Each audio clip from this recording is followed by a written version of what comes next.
Good morning all students. मेरा नाम मयंक पटेलिया है। मैं पन्ना आरपी आईटीआई से आज सेकेंड ईयर का महत्वपूर्ण टॉपिक मैग्नेटिज्म पढ़ाने जा रहा हूं। अब बात करते हैं मैग्नेटिज्म। मैग्नेटिज्म होता क्या है? किसी पदार्थ द्वारा लोहे को अपनी ओर आकर्षित करने का गुण चुंबकत्व कहलाता है।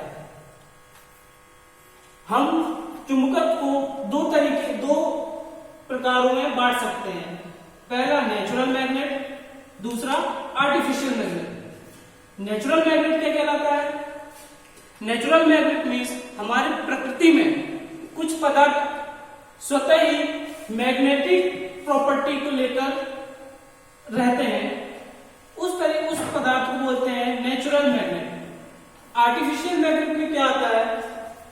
कुछ पदार्थ जो मैग्नेटिक प्रॉपर्टी को शो नहीं करते हैं, बट जैसे लोहा हो गया, लोहा मैग्नेटिक प्रॉपर्टी शो नहीं करता, वो चुंबक की तरफ आकर्षित होता है। पर अगर हम चुंबक के कुछ प्रॉपर्टीज में परिवर्तन कर दें तो उसमें चुंबक की गुण आ जाते हैं, इसलिए उसे आर्टिफिशियल मैग्नेट की कैटेगरी में रखा जाता है। अब लोहे में चुंबक के गुण को कैसे लाया जाता है, उसके लिए हम यूज करते हैं चुंबक का सबसे महत्वपूर्ण गुण मैग्नेटिक फील्ड। अब ये मैग्नेटिक फील्ड क्या होता है? जैसे ये हमारा चुंबक होता है, जिसमें हम N और S दो ध्रुव, साउथ पोल और नॉर्थ पोल मीन्स उत्तरी ध्रुव और दक्षिणी ध्रुव प्रदर्शित करते हैं। इसमें क्या होता है? मैग्नेटिक फील्ड मीन्स चुंबक का गुण होता है कि इसमें यह अपने चारों ओर के वातावरण में एक बल उत्पन्न करता है, जिसकी दिशा उत्तरी ध्रुव से दक्षिणी ध्रुव की ओर होती है। इसको बोलते हैं मैग्नेटिक फील्ड।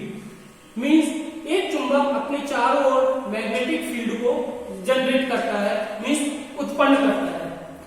मैग्नेटिक फील्ड एक लोहे में हम मैग्नेटिक फील्ड को जनरेट करके मीन्स मैग्नेटिक फील्ड को ही बना करके उस लोहे में चुंबक के गुण को लाया जा सकता है। अब मैग्नेटिक फील्ड जनरेट करने के लिए हमको क्या चाहिए?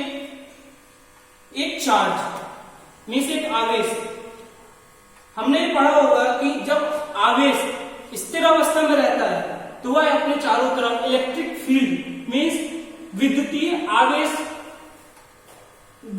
बल उत्पन्न करता है।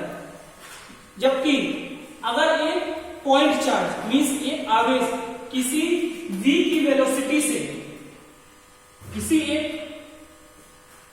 फिक्स डायरेक्शन में अगर मूव करता है तो वह अपने चारों तरफ मैग्नेटिक फील्ड जनरेट करता है। इसी सिद्धांत को अपनाते हुए लोहे में मैग्नेटिक फील्ड को जनरेट किया जाता है। उसमें क्या मैग्नेटिक फील्ड हम जानते हैं कि बहुत सारे आवेश मिलकर करंट बनाते हैं। एक लोहे के तार में या एक लोहे के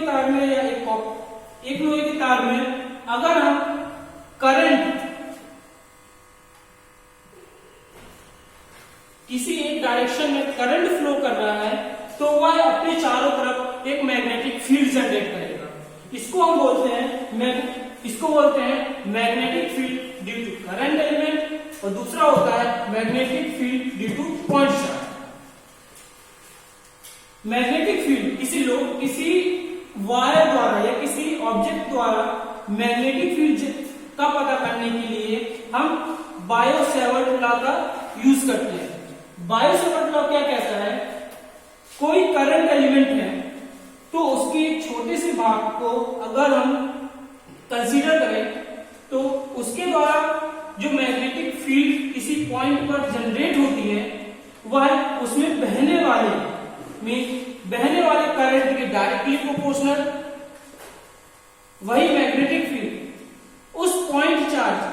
उस पॉइंट और करंट एलिमेंट को मिलाने वाली लाइन के बीच में बने angle alpha means magnetic field sine alpha के डायरेक्टली प्रोपोर्शनल होता है। इसके अलावा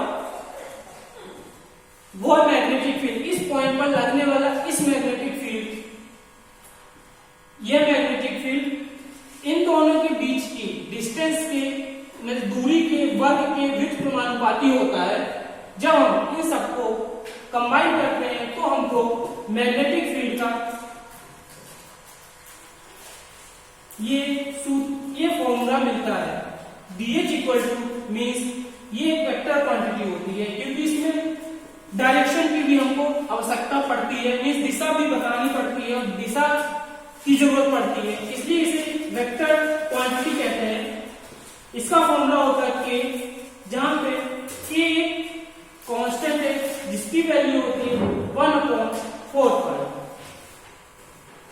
K ideal sine alpha upon R square into AR cap, जहां पे AR कैप यूनिट वेक्टर है जो हमको इस पॉइंट पर इस करंट एलिमेंट के कारण लगने वाले मैग्नेटिक फील्ड की डायरेक्शन को बताता है। इस यूनिट वेक्टर को R मींस उस वेक्टर क्वांटिटी और उसके मैग्नीट्यूड से डिवाइड करके यूनिट वेक्टर लाया जाता है। अब एक वायर को एक तार द्वारा मींस करंट एलिमेंट एक वायर द्वारा मैग्नेटिक फील्ड जनरेट किया गया है, तो इसकी डायरेक्शन हम कैसे प्रदर्शित करेंगे? ये हो गया करंट की डायरेक्शन। अब करंट या तो ऊपर जा सकता है या नीचे जा सकता है। इसके लिए हम दाएं हाथ का नियम पढ़ते हैं। हम अपने अंगूठे को करंट की डायरेक्शन में रखते हैं और ये अंगुलियों को ऐसे मोड़ते हैं, तो ये अंदर की तरफ जा रही है। अंदर की तरफ मतलब अगर हम ऐसे सर्किल बनाएं तो ये इस डायरेक्शन में जा रही है, मतलब बोर्ड से देखने पर, क्षैतिज से देखने पर ये बोर्ड के अंदर जा रही है। इसको हम ऐसे अंदर की डायरेक्शन, अंदर की दिशा बताने के लिए हम ऐसे प्रदर्शित करते हैं मैग्नेटिक फील्ड की डायरेक्शन को। यही अब करंट नीचे वाले डायरेक्शन में फ्लो कर रहा है। अगर हम अपने दाहिने हाथ के अंगूठे को ऐसे और मैग्नेटिक फील्ड अगर हम उंगलियों को अपने कर मोड़े तो ये मैग्नेटिक फील्ड अंदर की तरफ जा रही है।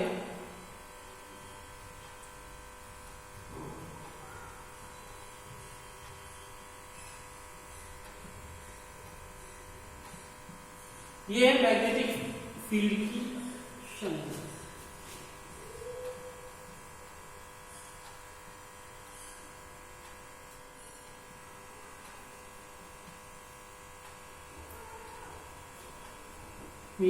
ये इस डायरेक्शन में, इस दिशा यहां से इस रेफरेंस में देखने पर मैग्नेटिक फील्ड अंदर की तरफ जा रही है, पर अगर हम इधर से देखें तो ये लाइन घूमकर बाहर की तरफ आ रही है, तो इस डायरेक्शन से ये बाहर की तरफ आते हुए प्रदर्शित होगी।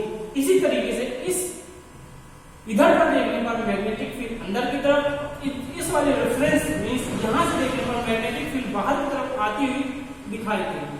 मींस बाहर की तरफ आते हैं तो हम ऐसे डॉट बनाते हैं, अंदर की तरफ जाते हैं तो हम ऐसे क्रॉस बनाते हैं। इसके बाद मैग्नेटिज्म की प्रॉपर्टी को यूज करते हुए हम एक सोलेनॉइड बनाते हैं। सोलेनॉइड क्या होता है? एक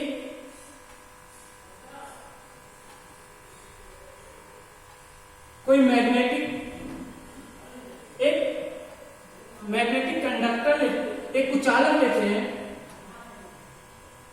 उसमें हम अपने तार को ऐसे लपेटते हैं,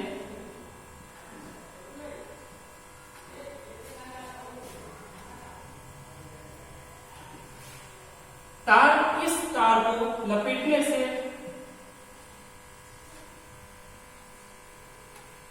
बनने वाला डिवाइस सोलेनॉइड कहलाता है।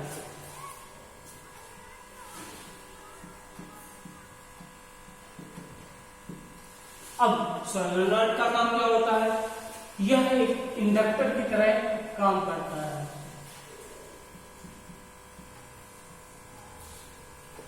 अगर करंट इस डायरेक्शन में फ्लो हो रही है तो इसमें जो मैग्नेटिक फील्ड किस डायरेक्शन में उत्पन्न होंगी ये हमको देखना है। इसके लिए हम क्या करते हैं, जिस डायरेक्शन में करंट फ्लो हो रही है हम उस डायरेक्शन में अपनी उंगलियों को रखते हैं और ऐसे कर्ल करते हैं।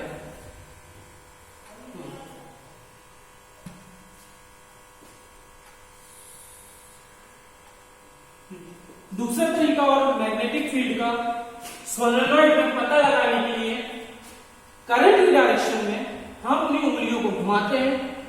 मींस करंट की डायरेक्शन ऐसे है, मींस इस डायरेक्शन में, तो हमारा ये जो अंगूठा होता है, जब एक सर्कुलर कॉइल होती है, अगर इसमें हमको मैग्नेटिक फील्ड की डायरेक्शन पता करनी है,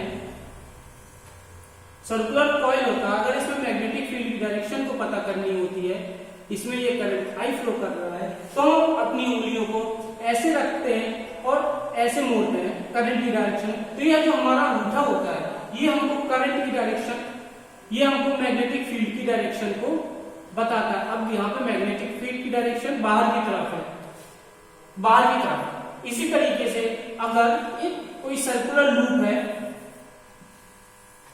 उसमें करंट अगर एंटी क्लॉकवाइज घूम रहा है, तो अगर हम अपनी उंगलियों को इस सर्किल के अकॉर्डिंग मूव करें तो ये हमारा अंगूठा अंदर की तरफ जाएगा, अर्थात इसमें मैग्नेटिक फील्ड अंदर की तरफ है। इसी डायरेक्शन का यूज करके सोलेनॉइड में हम मैग्नेटिक फील्ड को प्रदर्शित करते हैं। जैसे अब ये करंट जा रहा है अंदर की तरफ, मींस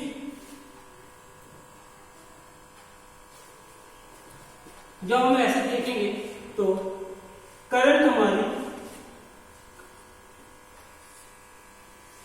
ऐसे जा रही है, मींस ऐसे बाहर की तरफ आ रही है, तो ये हमारा मैग्नेटिक फील्ड की डायरेक्शन इधर शो कर रहा है। और जैसा कि हम जानते हैं कि किसी भी मैग्नेट में जो मैग्नेटिक फील्ड होती है वो नॉर्थ से साउथ की तरफ मूव करती है।